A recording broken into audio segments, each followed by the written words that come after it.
Here he is coming off a 3-0-1 week because he was dealing out bonus picks. Joel Staniszewski on the line from Vegas, joining Tim Graham and Friends, brought to you by CTBK.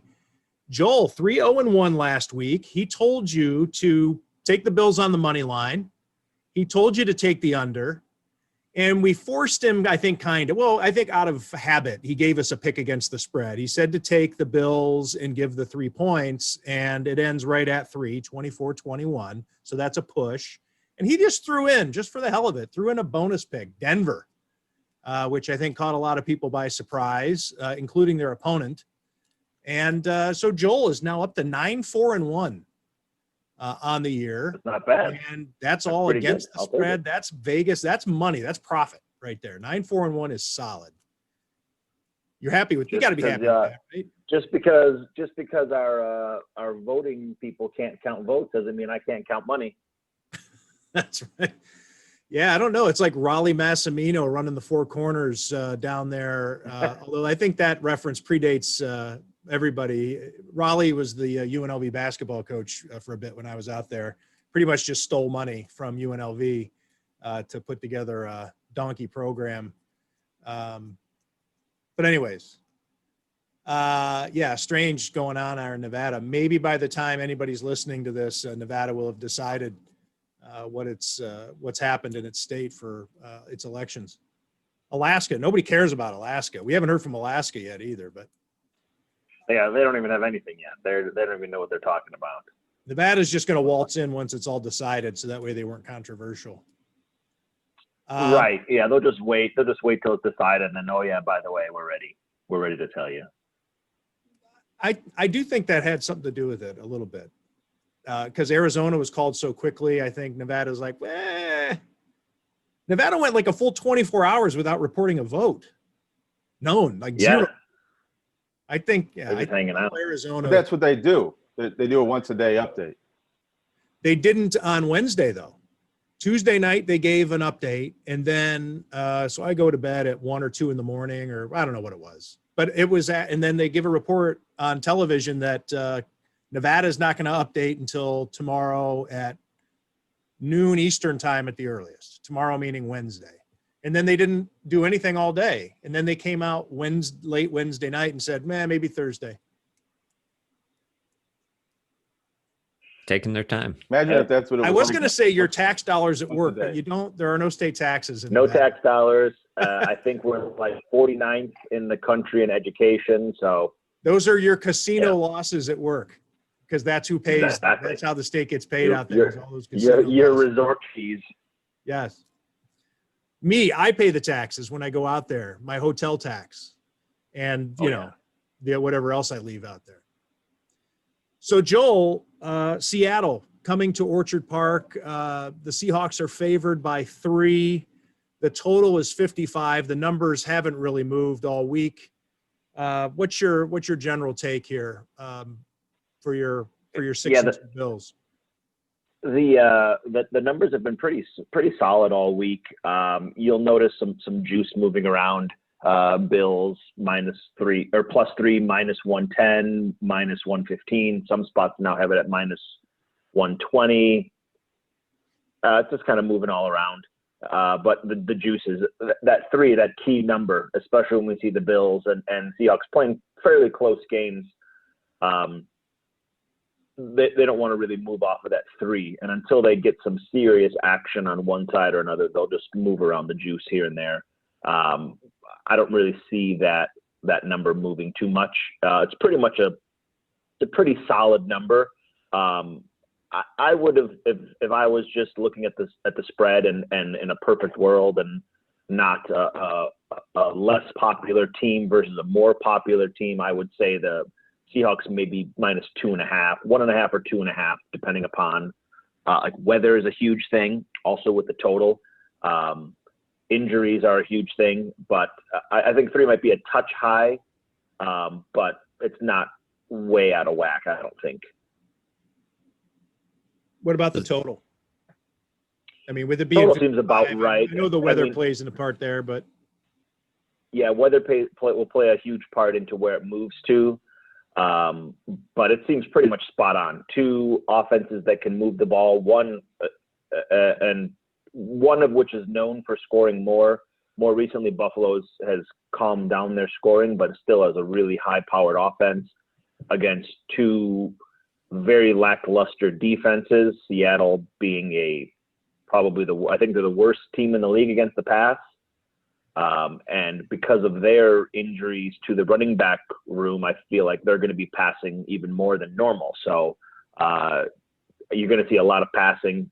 You're going to see, as a Bills fan, when you watch it, you're going to see Seattle just marching down the field, and you're going to be like, just please stop them, on like a 3rd and 7, when you normally are thinking like, oh, cool, punt. Not going to happen. You might not see any punts in this game. So yeah, the total seems it's a little high, but it makes sense for these two teams, the way that they're playing and the way that they can move the ball and the way that their defenses are not playing. The total almost seem low. I mean, I know it's what the highest over under in the league this week, I think. Last I checked, when I was looking earlier, but I've seen a couple like low 50s, but nothing at 55. It's definitely the highest. But I mean, if the Seahawks get to 30, it's you can see it pretty easily. Both teams getting to 30 quickly. So if I'm not a huge better of totals, but this seems looking at it on paper, this seems like this is just a stone cold lock to go over. Uh-oh. Let me jot that down. I'm not saying put 2 stars next to it, but I am saying take the over. You wouldn't bet a finger. What about a toe? Like a pinky toe? Yeah, pinky toe. I'll bet a pinky toe. Yeah, right. You don't need that. Hang up on what I get back on the pinky toe. Yeah, what's he betting? Yeah, he's betting to lose that. I mean, is he getting your pinky toe back? I wouldn't Not bet a lot my in pinky return. toe for somebody else's Windy pinky toe. I need like a $10,000 versus a pinky. Then I would bet it, I think. How about this number, Joel? What do you make of this? This is a straight up number. But the Seahawks have won 10 in a row when playing in the Eastern time zone. That is incredible to me. You're talking about, the dreaded Pacific to Eastern time zone switch. I mean, that's supposed to be the big problem that teams that play out in the Pacific have, is coming east, as opposed to, teams having an easier time when they go east to west. But here are the Seahawks, haven't lost since Jacksonville in 2017, 10 in a row. And let me go back a little farther. You can go back to 2013, and they are 20-5. 10 in a row, 20-5. What do you make of that? And can you apply, and how do you apply that? Yeah, that's a big thing, traveling west to east, and they're the furthest west, and we're one of the furthest east. I don't know what flight is further. If you're going from probably Seattle, like Miami is probably the furthest. But that's normally something that you take into account, is a team traveling west to east, and Seattle really doesn't have that big of a problem. Even when they went from Seattle to Toronto a couple of years ago, that was a blowout. And I know that the time before that they came to Buffalo was when opening week. I don't remember the year, but Brian Moorman threw a touchdown to Ryan Denny or something like that on a fake field goal. Was something. The game was amazing. I want to say it was 2004, maybe. Would have had, maybe it was before realignment. So that way it would have been that year, but 6 or 7. It was a little later, I think. Okay. Yeah, because I lived out here at that point in time. But that was before Russell Wilson. That was like Matt Hasselbeck, I think, and so you can't even compare that game. And you can't even really compare you can't even compare the Toronto game because the team that we have now is nothing compared to that team, and Seattle mostly too, with the exception of Russell Wilson, and that's probably it. I can't think of any other player or at least starter that played when Seattle destroyed us in Toronto. Yeah, that was 2009, or now I just lost it. 2008. Yeah, Ryan Denny, 19-yard pass from Brian Moorman in the third quarter to bust That it was a up. great play. I remember that. Other big names in that game, Robert Royal with a 30-yard touchdown from Trent Edwards. Roscoe Parrish had a 63-yard punt return. So huge day. If you started Bills defense and special teams, you probably were won chilling. the fantasy league that week. I don't know. 5. Matt Hasselbeck got sacked 5 times, threw an interception. Oh yeah, you definitely won your league if you played the Bills defense that week. I did. I remember doing that week. That's awesome.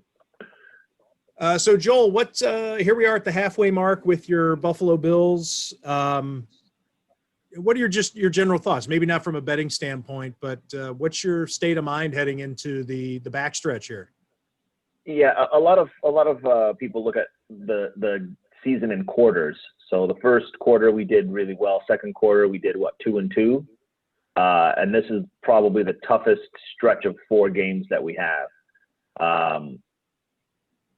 If we can go 2-2 over these next 4 games, I'd be really happy.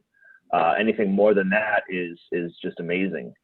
So this is really going to see what type of team we are. We started out looking pretty much unstoppable on offense. Our defense has kind of stepped up in the last couple of games. Our offense is moving the ball, but not scoring as much.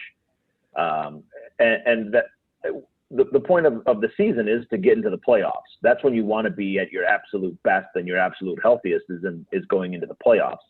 Who cares if you win, 15 in a row, 16 in a row, like the Patriots did, and then you lose in the Super Bowl. Like, great, you had an awesome regular season, you lost in the Super Bowl. And same goes for the Bills and those 4 consecutive Super Bowls. So you want your team to be winning and you want your team to be playing well and getting through the games that you're supposed to get through. But you want to be at your best at the end of the season going into the playoffs. So this is the time of the year where you want to see your team firing on all cylinders on all levels of the game. So, if we start to turn the corner here and go back to the offense that we saw in the first 4 weeks and our defense continues to improve, then I think we're in a great spot. We beat the Patriots on a game that maybe a lot of fans were disappointed in, that we barely beat this team, but we're still going against one of the greatest coaches, if not the greatest coach in the history of the NFL, regardless of players that he has on the field. So, winning a game basically by the amount of points that we were supposed to win by, so says Las Vegas and the odds makers, then that's a victory. Seattle has won games, but they haven't really beaten anybody substantial, that I would say. So I think we're in a good spot. I think if we continue to improve offensively and defensively, I think we're going to be in a great spot as the season comes to an end. Speaking of the Vegas, Bills won this game. Oh, go ahead, Joe. I just want to, if the Bills won this game outright, how might that change your perception or the sharp gambler's perception of how good the Bills are? I think a lot. What we see a lot of times from commentators and pundits is when the Bills win, it's the other team lost the game. Well, Cam Newton fumbled and this and that. And yeah, it's great that that's how he lost the game. But I think at some point when a team keeps winning, and if they beat a team that they're not supposed to beat or a team that's supposed to be a close game, then you start to realize that you have to start taking them a little bit more seriously when it comes to setting lines. I wanted to ask you if you've followed it at all. You mentioned Vegas, having the Bills as a 3-point favorite last week. They win by 3. The odds makers, it it's all mathematics. It's algorithms. It's actuarial science. There really isn't a lot. I think that people who do really get into the visceral aspect of gambling, a lot of the fun is taken out of it when you try to explain to them how much it's just math, really. It's not the math like you used to see in the old days with people sitting in rooms with notebooks and pens and right. creating numbers and now it's just computers. You rank a team, you adjust them based upon the game that they played, games that they should have lost but they won, and vice versa. And then the computer tells you what the spread should be. You see what everybody else puts up across all your other platforms, and then you put a little bit of feel into it, and you base the number or the juice upon the players that you have. If you have and you keep track of that. If you know that you have a really big player who's from Seattle, who's in town, then you shade the Seahawks a little bit more. And the same goes for Buffalo, and you can adjust your lines based upon the action that you assume you're going to take, and just kind of go from there. So if everywhere in town is Seahawks -3, and you're the Seahawks -3 -20 cents, because you have a big bettor who's going to bet the Seahawks, and he lays that 20 cents, you got the best of it. And if you continue to take the best, whether you're a bookmaker or a bettor, if you continue to get the best number, you're going to end up on top. So you can lose a bad beat, but more often than not, if you're getting the best number out there, you're in a good place. Well, let's apply that to what we've been seeing over the last 3 or 4 days, because with gambling and mobile gambling becoming ubiquitous, anybody can do it. Of course, people were betting on the presidential results, and they still can. Obviously, it hasn't been decided yet, not as of this recording. But the numbers seemed so pulled out of thin air, because you'd like to think that there's algorithms. Maybe they don't have the data in place or they're not plugged in. But for instance, Biden was favored to win, and I don't have it all the way back to the start, but when the polls began to close. But as of 10 o'clock Tuesday night, Trump was -370. He had become the favorite. 10 minutes later, he's -775. Now, the votes pretty much have been cast already. It's just a matter of counting them and having to break down the different jurisdictions and all that stuff. But it's amazing to me that within 12 hours, then Trump is +330, and then Biden's back down to -500. So I guess my question to you, as somebody in the business, that kind of business, where do they get these numbers? Because there seemed to be, unless you were just so emotionally tied to this, if you could be detached from the presidential race, you had a chance to make a lot of money off of these for sure. books that were throwing these wild numbers around based on what was being said on television. Yeah. So every number that you put out there, the point spread or a money line, which would be like the presidential elections, is tied to a percentage, a win percentage. 70% equals -$4, and go from there. And you base it upon bets that you base it upon where it's at, like count wise, where you think it's going to go, where states are polled to go, or where they've gone traditionally, what states can flip, what points, or rather electoral votes you get for those states, and you can deduce what the percentage chance of that person winning is, and then you just correlate it to a money line. Last I checked, I was looking on a British exchange page where it's decimal. Biden was like 1.1, which is like -990 now, if not more. And Kamala Harris is actually a smaller dog than Donald Trump is right now to be the next president. So you could actually bet Kamala Harris.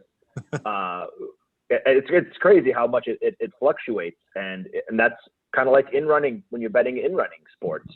A team returns a kickoff for a touchdown, and all of a sudden they're a 6-point favorite when they were a 2-point dog. That's a huge swing. of a play that normally wouldn't happen. You know, how often do you see kickoff returns for touchdowns or pick sixes when you're about to score? So you have to factor a lot of those things in when you're creating lines, when you're betting lines. Is what but the happens. information on this, Joel, that I thought was so fascinating is all these things are happening at once. You don't watch the election sequentially. You're not watching a play and a Right. play and a play. You're watching anchors focused on Florida. Okay, so the first night of the race, they see Florida winning big. And so everybody's like, holy shit, there's no Trump's going to win it all. But they're not paying attention to yet. They haven't started focusing on Pennsylvania or Georgia or Wisconsin yet. And so everybody's so Right. focused on the television coverage could really slant and really turn the betting upside down. If they just want to talk, you know, if you're watching one channel, then then the money's just going to go shooting through because you can't possibly watch all 50 races at the same time. Yeah, you were looking at It's like betting Nevada on and it's Arizona. like betting on all 16 games on Sunday, all at once, all in running. Right. They're all factoring into. Yeah, it's tough. It's really tough. You'd have to do that. You'd have to watch. If you were running election betting, you would have to have on Fox News, CNN, MSNBC, and then just having a independent, if you would call it that, like a website, just keeping tallies of the votes, whether it's Google or whomever you think is not one political party or the other. Or some And you'd have to data, just keep some track data of- site. Yeah. Yeah, and you'd have to just keep track of all of that and just fluctuate it based upon that. And you went to bed on Tuesday night thinking Trump's going to win this. There's no way Biden can get past like 246. And then you wake up the next morning after all the ballots came in for Biden. And then you think, wow, now he's like a $7 favorite. When you went to bed, he was a $1.50, $2 dog. And you're just like, what a big change, you know? And that's just how it goes. That's why you won't see bets like that in a Las Vegas sports book, at least not anytime soon, because it's just so volatile. Yeah. Well, maybe According to what I read in the Buffalo News. What's that, Jonah? Well, according to what I read in the Buffalo News on Sunday, the ultimate bellwether is Cheektowaga. Whoever wins that region tends to win the presidency every 4 years.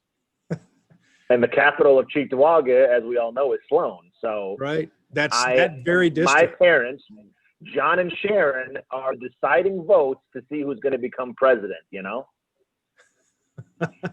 Yeah. All those New York votes counted. Yeah. New York it was possibly going to flip this year, I heard. But I thought of something the other day. I want to bring this up real quick. And I was texting my brother and sister during the game, like I always do, about how AJ Klein played like complete and utter dog shit and couldn't tackle anything, was behind every play, was getting run over, couldn't cover anybody.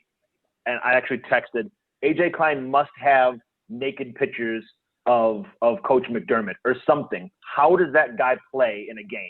He's just in the wrong place every time, everything like that. The play before Cam Newton fumbled, it was 3rd and 2, I want to say. Cam Newton hands off to whatever running back. AJ Klein has him dead to rights in the backfield and just completely misses him on the tackle. Guy gets the first down on the sideline, first down. Next play or two, whatever, is when Cam Newton fumbles. If AJ Klein makes that tackle, the very good chance that the Patriots kick the field goal to tie the game. And who knows what happens in overtime. So by AJ Klein missing that tackle, it actually helped the Bills win, because if he makes that tackle, Cam Newton doesn't fumble on the next play. So his horrible playing and missed tackles helped the Bills win. The He butterfly deserved the game effect. ball. Matt and I looked it up Exactly. after the game. They had the Seahawks before that fumble had a 61% chance of winning the game based on down distance, how much time was left on the clock, all that stuff. So AJ Klein just doing his part. That's all Just, part hey, of Sean what- McDermott's what- plan. Is like get him in what there, can I do to contribute to a win? miss the Let me key miss a tackle. tackles. Don't make all the tackles, just make the right tackles and miss the right Exactly. tackles. Give him this first Yeah, down. and let's try to complimentary get some more football. time off the clock. Exactly. Great play. Great Well, I'm going play. to put that in the column. If AJ Klein does anything on Sunday, I'm going to make that point because I haven't seen that anywhere else. But you're right. AJ Klein won the Bills a game. He's earned his check. Exactly. He did more in Yeah. that game than Tremaine Edmonds did. Well, Tremaine Edmonds got injured. That was probably his best move of the game. You can tell he's not 100%.